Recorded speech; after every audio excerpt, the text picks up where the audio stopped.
Assalamualaikum warahmatullahi wabarakatuh. Perkenalkan, nama saya Laila Fitriana. Saya mahasiswa aktif semester 7 di Institut Setiami. Saya akan mereview tentang mata kuliah Etika Public Relation dari materi pertama sampai materi kelima.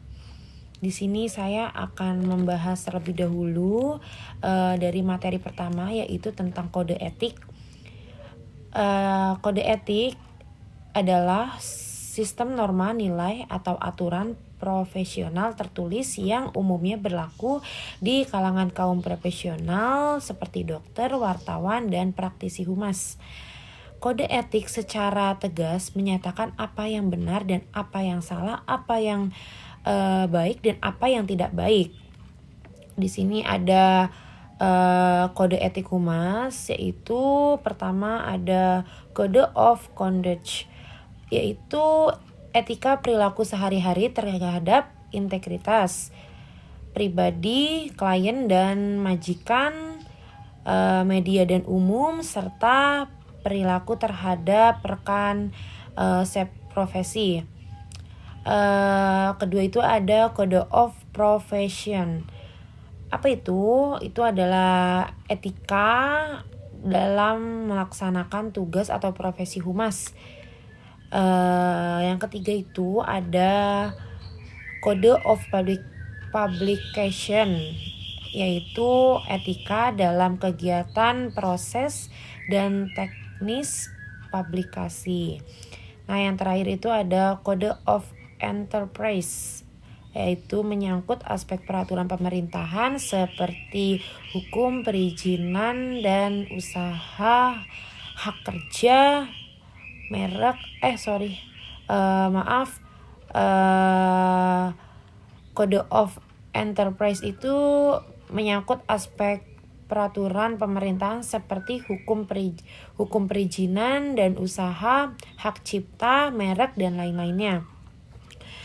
Fungsi kode etik humas itu yang pertama melindungi suatu profesi dari campur tangan pemerintah. Yang kedua itu mencegah terjadinya pertentangan internal dalam suatu profesi. Yang ketiga itu melindungi para praktisi dari kesalahan praktik suatu profesi. Selanjutnya, etika dan moral. Apa itu etika dan moral? Etika itu suatu norma atau aturan yang dipakai sebagai pedoman dalam perilaku di masyarakat bagi seorang terkait dengan sifat baik dan buruknya. Moral. Moral itu bisa disebut dengan moralitas yang secara leksikalnya itu dapat dipahami sebagai suatu tata aturan yang mengatur pengertian baik atau buruknya perbuatan manusia, yang mana manusia dapat membedakan baik dan buruknya. Boleh dilakukan dan larangan sekalipun dapat mewujudkan atau suatu asas dan kaidah kesusilaan dalam hidup bermasyarakat.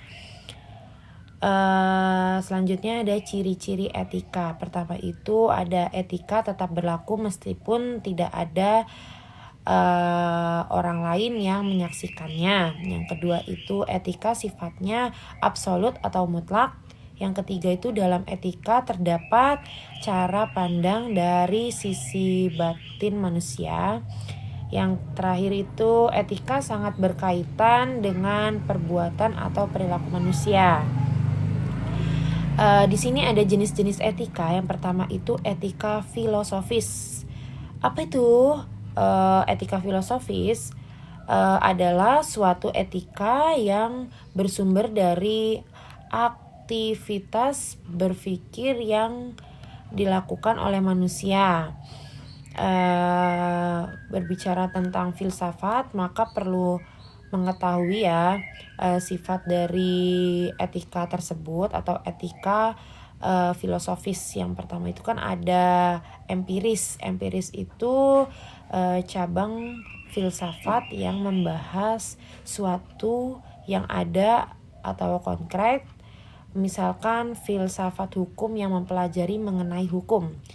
Nah, di sini ada juga non empiris, yaitu filsafat yang berusaha melampaui hal konkret dengan seolah-olah menyatakan suatu yang ada di balik semua gejala konkret. Yang kedua itu dari jenis-jenis etika, ada etika teologis. Pada dasarnya etika teologis itu terdapat pada setiap agama. Etika teologis ini adalah bagian dari etika secara umum karena mengandung berbagai sumber etika umum dan dapat dimengerti jika memahami etika secara umum.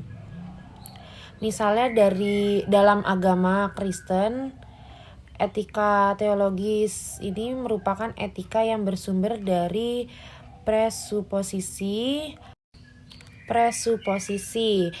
yaitu tentang Maha Kuasa atau tentang Allah, serta melihat kesusilaan bersumber dari kepercayaan terhadap Allah atau Sang Maha Kuasa atau ilahi, bisa disebut ilahi. Selanjutnya itu ada hubungan etika filosofis dengan etika teologis. Pertama itu ada revisionisme, yang kedua sintesis, yang ketiga itu ada diaparalelisme. Nah, yang ini ada contoh kode etik humas. Pertama itu ada contoh kode etik humas IPRA. Terus yang kedua itu ada kode etik perhumasan. Ini dibagi beberapa pasal. Pasal 1 itu berisi tentang komitmen pribadi dari anggota perhumasan. Pasal 2 ini tentang perilaku anggota humas terhadap klien atau atasan. Yang ketiga tentang perilaku anggota humas terhadap masyarakat dan media massa. Yang keempat ini ada pasal yang berisi tentang anggota humas terhadap rekan sejawat. Yang ketiga ini contoh kode etik humas CERP dan IPRA atau IPRA. Kode humas CERP ini yang artinya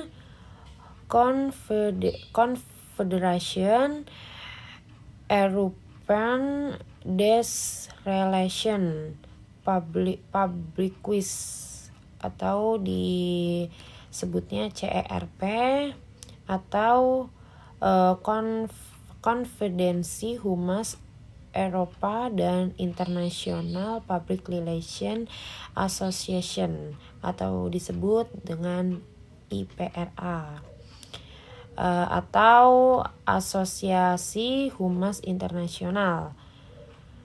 Nah, kode etik ini disetujui oleh IPRA dan CERP di Athena pada bulan Mei tahun 1965 dan dimodifikasi di Teheran pada bulan April tahun 1968. Selanjutnya ini ada kode etik. Contoh kode etik humas yang keempat itu ada PRSA, kode etik humas Asosiasi Humas Amerika, Public Relations of Society Amerika atau PRSA. Dia itu didirikan pada 4 Februari 1946. Ini merupakan organisasi tertua dan terbesar di Amerika Serikat. Anggota yang dimiliki itu sebanyak 20.000 orang dan bermarkas di New York City. Nah, di sini selanjutnya ada landasan atau sikap humas terhadap PRSA. Pertama ini ada keahlian, pelayanan sosial, ada penyesuaian diri dengan kepentingan masyarakat, kejujuran, kebenaran, ketelitian, dan cita rasa tinggi yang cukup tinggi ya. Terus ada tidak menempatkan diri dari suatu konflik yang terjadi, menjaga nama baik dan kepercayaan manusia, menjaga integritas pada saluran komunikasi umum dan media massa, tidak boleh memutarbalikkan fakta, tidak boleh mengadu dombakan kelompok masyarakat tertentu dengan pihak yang lainnya, tidak boleh mempergunakan metode untuk melecehkan, tidak boleh meminta bayaran atau komisi, tidak boleh membiarkan pelanggaran terhadap ketentuannya. Terus juga harus saling kerjasama dengan para anggota lainnya, yaitu landasan atau sikap humas anggota PRSA. Selanjutnya saya akan mereview tentang materi yang kedua, yaitu ada 5 pilar etika public relation. Yang pertama itu veracity atau to tell the truth. Yang kedua itu ada non malfeasance atau to do no harm. Yang ketiga itu ada beneficence atau to do good. Keempat itu ada confidentiality atau to respect privacy. Yang kelima itu ada fairness atau to be fair and socially responsible. Yang pertama itu veracity atau to tell the truth. Itu prinsip atau pilar pertama etika public relation sebagai industri komunikasi adalah menyampaikan kebenaran. Sebagai sebuah prinsip etika, konsep veracity atau menyampaikan kebenaran merupakan tahap awal bagi dasar-dasar asumsi tentang berperilaku etis. Yang kedua itu ada non malfeasance atau to do no harm. Itu konsep non malfeasance merupakan prinsip dasar perilaku moral sebagai salah satu pilar atau proses etika dalam bidang public relation. Prinsip ini menyediakan satu analisis pertama dari public relation ya, sebagai keputusan yang telah dipilih oleh organisasi sebelum organisasi tersebut memutuskannya. Yang ketiga itu ada beneficence atau to do good. Itu merupakan bentuk lain dari prinsip menghindari menyakiti orang lain namun lebih proaktif ya, dengan mencari kesempatan untuk melakukan hal-hal baik dapat membantu dalam proses pembuatan keputusan tentang moralitas relatif dari berbagai kegiatan. Yang keempat itu ada confidentiality atau to respect privacy, yaitu tentang menghormati wilayah pribadi orang lain dengan tetap menjaga kerahasiaan informasi. Yang 5 itu ada fairness atau to be fair and socially responsible. Itu konsep fairness, keadilan dan tanggung jawab sosial. Selanjutnya saya akan mereview tentang materi ketiga atau pertemuan ketiga, yaitu tentang manfaat mempelajari etika public relation. Yang pertama itu ada memahami pengertian etika, terus memahami pengertian etika public relation, memahami prinsip-prinsip dalam etika public relation, memahami landasan teori etika public relation, memahami landasan dibentuknya kode etik profesi public relation.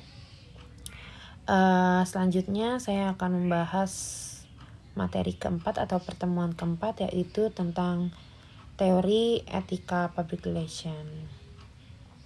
Di sini ada menurut Grunik, para profesional public relation memahami berbagai permasalahan etis baik berupa pengambilan keputusan secara individu maupun perilaku profesional mereka. Dengan melakukan kerjasama dengan pihak akademisi untuk memasukkan teori etika public relation ke dalam kurikulum. Asosiasi public relation itu mengajarkan prinsip-prinsip etika public relation melalui program pendidikan dan seminar kepada para praktisi public relation yang tidak dipelajari dalam pendidikan formal. Selanjutnya ini ada materi terakhir atau pertemuan terakhir, yaitu materi kelima, pentingnya memahami etika humas. Pentingnya memahami etika humas itu pertama, kode etik humas merupakan pedoman yang berisi tentang baik buruknya suatu perilaku serta hak dan kewajiban moral seseorang praktisi humas atau public relation dalam menjalani profesinya. Mengenal fungsi humas dalam organisasi. Pertama itu membina hubungan harmonis antara organisasi dengan publik internal dan eksternal organisasi. Yang kedua itu penyebaran informasi dari organisasi kepada publik. Yang ketiga itu memberi nasihat kepada tertinggi organisasi demi kepentingan umum. Bagaimana PR mengatasi krisis masa depan perusahaan? Pertama ini cara PR kehumasan mengatasi krisis. Yang pertama itu ada membuat analisis tren masa depan serta akibatnya bagi organisasi.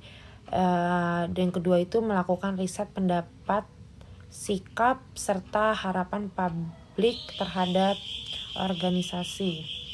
Yang ketiga itu menciptakan serta membina komunikasi dua arah antara organisasi dengan publik yang didasarkan pada kebenaran serta informasi yang utuh. Yang keempat itu mencegah konflik serta